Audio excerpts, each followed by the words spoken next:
Hello and welcome to the Irish History Podcast. This is The Norman Invasion of Ireland, Part 17, The Next Generation and the Conquest of Ulster. At the end of the last instalment, we saw the Norman project in Ireland face new problems when Hugh de Lacy, having settled his lordship of Meath, incurred the wrath of King Henry II, who suspected his loyalty. The show finished as two envoys for the king, Richard of the Peak and John de Lacy, arrived in Ireland with orders that Hugh was to travel to England and explain himself before the king. This episode picks up that story, looking at what Hugh did as rumours of treason circulated. After this, we will head to Munster, where a revolt broke out in 1182, and then, to conclude, we will travel north to pick up the story of the invasion of Ulster. Now, let us begin with Henry II, a powerful but paranoid man who saw enemies everywhere by the late 1170s. For King Henry II, while winning his throne had been easy enough, holding on to it was another matter entirely.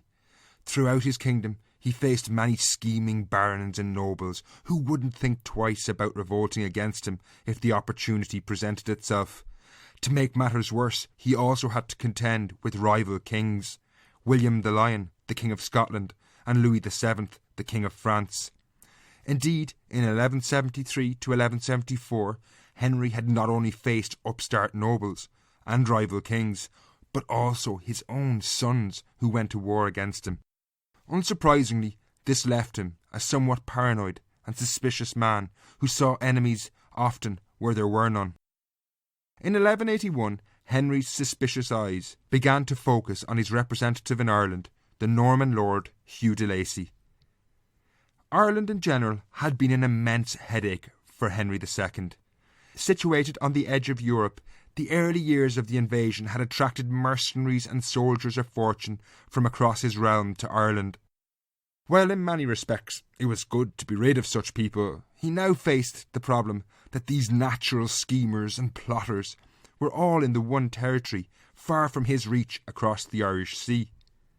Indeed, maintaining control over what was happening in Ireland was often impossible. Winter weather ensured there was little or no communication with the island for months on end. Indeed, his officials could be put to the sword and have grass growing over their graves before Henry even heard about it. So, when, in 1181, he heard Hugh de Lacy had married Rose O'Connor, the daughter of Rory O'Connor, Ireland's most powerful Gaelic king, Henry immediately suspected treachery. This marriage had little to do with love and much to do with politics. Hugh, as the Lord of Meath, shared a nearly 100-mile frontier along the Shannon River with Rory, the King of Connacht. By 1180, both men desired, in fact needed peace, and an alliance solidified with a marriage was the easiest way to do it. While it was unquestionably a strategically clever manoeuvre on a local level, it had wider implications. Henry was always going to see more to this than just a local alliance, even if it was innocent. At the end of the day, Rory O'Connor was a potential rival to Henry's overlordship of Ireland, and an alliance between him and the most powerful Norman in Ireland, Hugh de Lacy, didn't bode well. Henry reacted as quickly as he did predictably to stop the idea festering or developing. He immediately sent two men, Richard of the Peak and John de Lacy, to Ireland with orders to replace Hugh, and sent him back to Henry II to answer for his recent actions. With the arrival of these two men, everything that Hugh de Lacy had achieved in Ireland was cast in doubt. As we saw in Part 16, he had spent years fortifying and settling his lordship of Meath. But now, if the audience with Henry II did not go well, and the king thought he was plotting a revolt in Ireland, Hugh could lose everything, his lands, his title, possibly even his head. This was a key moment for the entire Norman colony, though. If Henry demanded that Hugh cast Rose O'Connor aside, the implications could be far-reaching. Rose's father, Rory, would take this as a major slight. Raids and warfare could easily follow from such an event. However, A rash, aggressive response from Hugh to the arrival of the envoys could prove dangerous, perhaps only confirming Henry's doubts and lead to a negative outcome. A smart, strategic response was required, and de Lacy was more than able for this situation. From one perspective, he was in a relatively strong position with Henry II. The king was increasingly embroiled with the problem of staving off future revolts and conflicts between his 5 sons, who were now all nearing adulthood and growing increasingly restless. Ireland was far down on his list of priorities. Indeed, when Richard of the Peak and John de Lacy arrived, instructing Hugh to answer for his actions in person before Henry, this was strangely the first sign that the situation could be retrieved in Hugh's favour. Had Henry arrived in person at the head of an army, like he did in 1171, when he was nervous about Strongbow's intentions, it would have led to a much more volatile situation. Nevertheless, Hugh still faced a difficult road ahead. If Henry did not believe his bona fides, he was doomed. After his replacements arrived, Hugh acted very astutely and strategically. Rather than undermine the authority of Richard of the Peak and John de Lacy, he instead helped them as much as possible. While he had fortified Meath in previous years, Strongbow's lordship of Leinster was lacking similar defences. So, before he departed for England, Hugh helped the 2 men on a campaign where they built fortresses in Carlow, Knocktofer, Castledermot, Leighlinbridge and Tullow. This fortified the Upper Barrow Valley region, a key communication corridor in the Midlands. This act, however, more importantly, illustrated very clearly that de Lacy had little intention of trying to revolt in Ireland. If he had been, the last thing he would do was build fortifications for his potential foes. He then crossed to England to face Henry in person. Having displayed his loyalty by accepting his replacements graciously, the meeting went well, and Hugh convinced Henry of his loyalty. There was much in his favour that he could point to. He had fought for Henry II when his sons and other barons had risen against him. Also, there was no doubt he had helped to pacify Ireland. Nevertheless, while Henry did reinstate him, his trust seems to have wavered somewhat, because from 1182 Hugh de Lacy would not be ruling with the same degree of autonomy as he once had. When he returned to Ireland that year, accompanying him was a man called Robert of Shrewsbury, a court official who would be Henry II's eyes and ears in Ireland. Nevertheless, Hugh de Lacy had achieved a major coup for his lordship of Meath. He now had the best of both worlds, peace with the O'Connors while maintaining good relations with Henry II. Others, however, were not so lucky.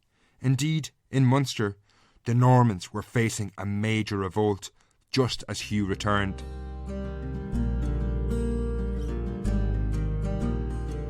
In 1182, as Hugh de Lacy arrived back to his increasingly secure lordship of Meath, one of the biggest threats to the Normans in Ireland in the 1180s was breaking out in Munster.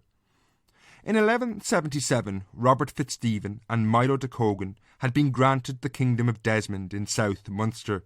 Later that year, they conquered a vast tract of territory surrounding modern Cork City.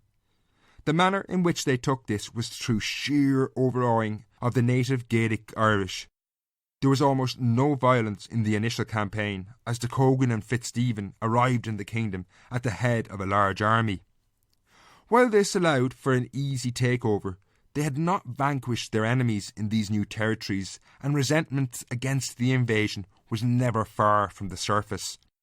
Nevertheless, by 1182, the Normans, feeling increasingly secure, had dropped their guard. That year, Milo de Cogan, accompanied by Robert Fitzstephen's son, Ralph, who at this point was married to de Cogan's daughter, set out for a parley with local Gaelic Irish leaders near Lismore in Waterford. Waiting for the parley in a field with 5 other knights, the 2 men were attacked from behind with axes by what they thought were Gaelic allies. Both men were killed immediately. This event had profound consequences. Milo de Cogan was the man who had led the charge to take Dublin in 1170 and had been one of the most important Norman leaders in Ireland, and was the first to die a violent death. This incident, whether planned or not, now triggered a wholesale revolt in Munster.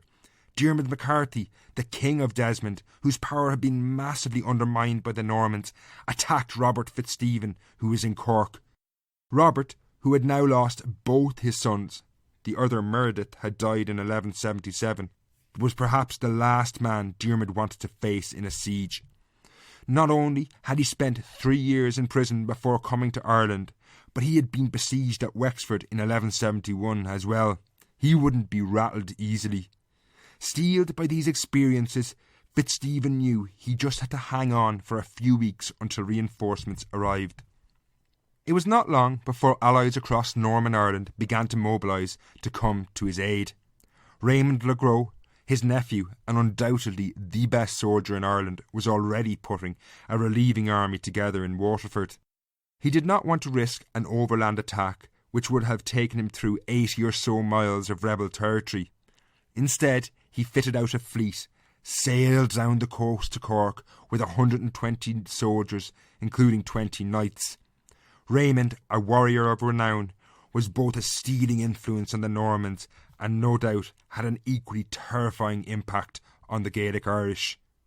His arrival quelled the rebellion in the following weeks. Indeed, the assassination and ultimately failed uprising had a disastrous long-term impact on the Kingdom of Desmond and Diarmuid MacCarthy. It prompted Robert Fitzstephen's nephew, Philip de Barry, to come to Ireland to help his uncle in February 1183. De Barry's descendants would dominate the Cork region for centuries to come and dramatically strengthened Fitzstephen, who is now heirless. Incidentally also, travelling in that same ship that brought Philip de Barry to Ireland was his younger brother, none other than Gerald of Wales, whose writings would become the most detailed chronicle of the invasion and the one I have used for much of this series. While Gerald of Wales' arrival came in the wake of the death of Milo de Cogan, another man who had been integral to the invasion but was increasingly forgot about, left the world of active politics. In 1183, Hervey de Montmorency, Strongbow's uncle, had joined the Benedictine monastery at Canterbury. Thus he exited the stage of Irish history, leaving no heirs to benefit from his deeds in Ireland. His name would never feature in future episodes of our history. De Montmorency's donning of the monk's habit and Milo de Cogan's death now left only Raymond le Gros and Robert Fitzstephen alive of that initial wave of Norman leaders who had come to Ireland in 1169 and 1170. Indeed, of the men who had dominated those seminal events, they were all aging fast and unable to keep up with the hectic pace in the violent world of the 1180s. In 1183, Ireland's most powerful Gaelic king, Rory O'Connor of Connacht, abdicated his throne. Incessant feuding between his sons, brothers and nephews simply proved too much for him. However, his abdication only made the situation in Connacht worse. Within 2 years, what is known as the War Ridoine, or War of Royal Succession, had broken out as his brother Cathal Crodurg and his son Conor battled for dominance. Rory would not stay in retirement for long, as we shall see in coming shows. While one generation was ageing and dying out, in the north of Ireland, a man from a distinctly new generation, John de Courcy, was making a name for himself in the conquest of Ulster. In part 14, I briefly looked at the initial Norman forays into Ulster. Now, for the rest of this show, I'm going to return to what was unquestionably the most impressive and perhaps iconic military campaign of the entire invasion. For generations after this conquest, stories about the events of the late 1170s in Ulster were told around fires of Anglo-Norman houses, taverns and army camps. According to the mythology, the conquest was led by a poverty-stricken and, in some versions, illegitimate knight, John de Courcy. John would become the embodiment of an entire conquest. In reality, he was a remarkable man, and the truth behind his myth is no less exciting. From the outset, any attack into Ulster was an immensely difficult prospect for the Normans. As I mentioned in part 14, the heartland of one of Ireland's most powerful families lay in the west of Ulster in modern County Tyrone. The O'Neills were both a relic of the past and indeed a beacon of hope into the future for Gaelic society. They had emerged as a fighting force around 5 centuries earlier, and while other families who had emerged at that time, such as the O'Gonnocht of Cashel, had disappeared, the O'Neills in Ulster were still first-rate players. Indeed, if anyone could hold out against the Normans, it was them. Theoretically at least, they claimed suzerainty over all of Ulster, although the minor kingdoms in the east of the province were always troublesome vassals. Either which way, any attempt to penetrate the province of Ulster by the Normans would lead to a clash with the O'Neills at some point. In this context, such a mission would require planning. It certainly wouldn't be easy. As we saw in part 14, in 1177, this little-known knight, John de Courcy, did lead 300 Norman warriors from Dublin and attacked the most isolated kingdom, Ullid, in eastern Ulster. This region was geographically separated from the nearest Norman territory, Hugh de Lacy's lordship of Meath, by the Gaelic kingdom of Irgilla. On the face of it, therefore, the mission was almost suicidal. However, the initial conquest went well. Now, I won't go back over the battles which are covered in part 14, but in short, by the summer of 1177, de Courcy had fought off and defeated first the local kings, the MacAlevies, and then later in the summer he took advantage of disunity within the O'Neills and defeated them too. Nevertheless, this achieved, John de Courcy and his Normans were in a highly precarious position. They were now situated at least 2 days' ride north of Dublin, with the Gaelic Irish kingdom of Irgilla lying between them and the nearest Norman territories in Meath.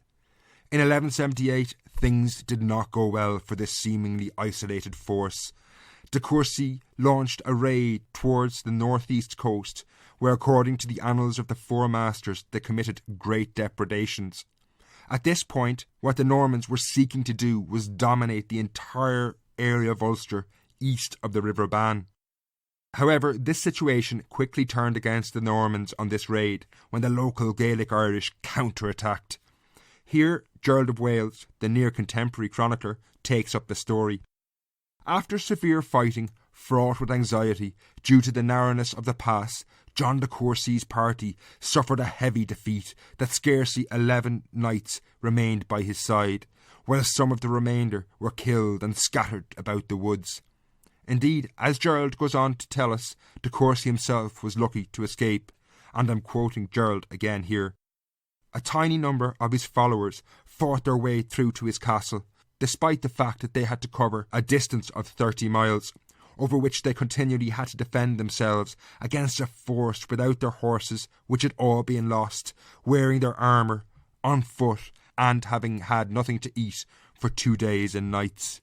While this was a devastating blow to an isolated, relatively small garrison of around 300 men, supported by a small number of Gaelic Irish forces, remarkably they seem to have been unaffected. Later, in 1178, they raided south into modern Louth, where they took a phenomenal host of 4,000 cattle.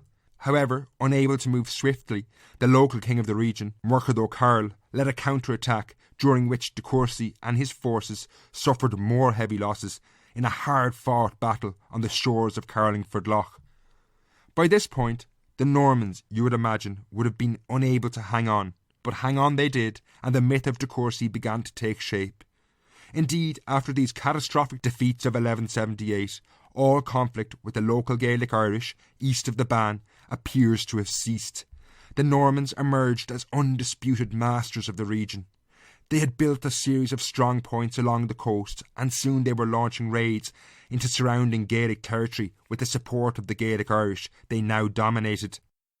While by the early 1180s the Gaelic Irish of eastern Ulster had either been pushed into the mountains or subdued, outside the region there was only mayhem and confusion. The extended O'Neill family was still gripped by a feud that was over a century old, since the family had been divided between the MacLachlan and O'Neill factions. In 1179, after 2 years of relative peace, fratricidal violence broke out again, with a period of horrific bloodletting. Tyrone, the O'Neill homeland, was described as desolated through war and dearth in that year. While by 1181 the O'Neills were again on the offensive, pushing west across the Bann, de Courcy was not so vulnerable anymore. In 1182, the O'Neills suffered a major defeat at his hands. Hopes of rolling back the invasion was now at an end. The Normans, against all the odds, had, by 1182, not only taken a substantial tract of territory in Ulster, but had fortified it and were transforming the region into a Norman society. While there were many leading figures, the role of John de Courcy was integral. But who was this somewhat obscure knight who had humbled some of Ireland's most ancient and powerful families? Gerald of Wales, who met de Courcy and was widely impressed by him, described him as fair-haired, tall, with bony and sinewy limbs, a born fighter and headstrong. He was also apparently impetuous in battle and often risked victory in his eagerness to win. Whether Gerald's account of the man is accurate or not, the story of his invasion is remarkable. That de Courcy, a 21-year-old knight who, according to his own later version of the story, was near impoverished, could conquer a kingdom, seemed like a fairy tale. Like all good stories, though, de Courcy had used a bit of poetic licence. While his small army survived many battles and did conquer eastern Ulster eventually, they weren't just soldiers of fortune de Courcy wanted later generations to believe. In recent years, the historian, Sean Duffy, has revealed that actually meticulous planning had gone into the invasion, and indeed John de Courcy, while a remarkable man, had a unique set of connections that allowed him to pull off what was, nevertheless, a dangerous mission. His background helps understand his remarkable successes. While his birthplace was Somerset in the south of England, far from Ulster, his family also owned extensive estates in Cumbria in the north of England, directly across the Irish Sea from Ulster. They also had strong connections in the port of Chester in the north of England as well. Indeed, after Sean Duffy examined the names of some of those who had travelled with de Courcy, it was clear that many of these people were coming directly across from the north of England. It seems that de Courcy chose the isolated kingdom of eastern Ulster precisely because it was near Cumbria, from where he could be supplied by sea, and therefore he was never as isolated as it initially seems. Indeed, only this can explain how de Courcy can have sustained the heavy losses he did and still hung on in there.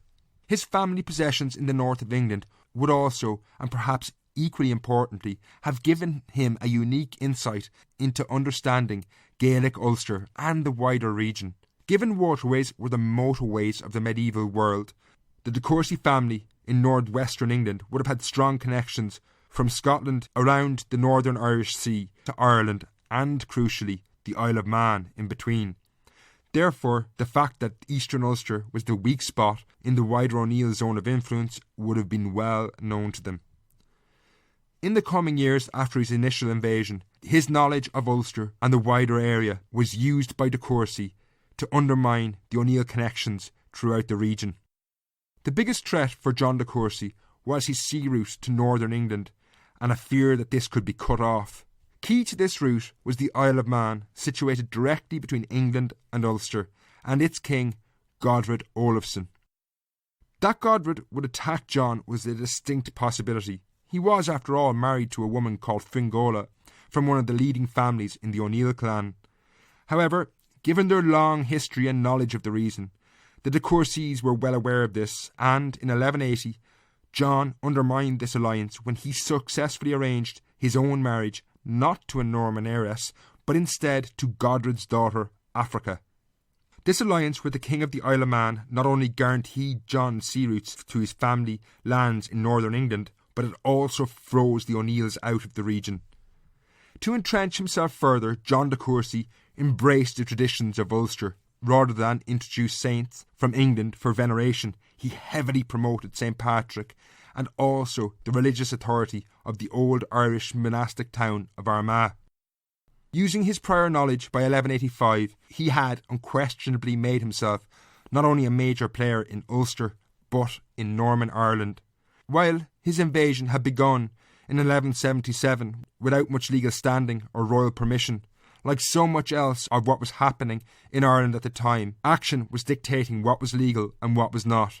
At the latest, by 1185, Henry II had retrospectively acknowledged de Courcy's conquests. Indeed, by this time, anything else was impossible.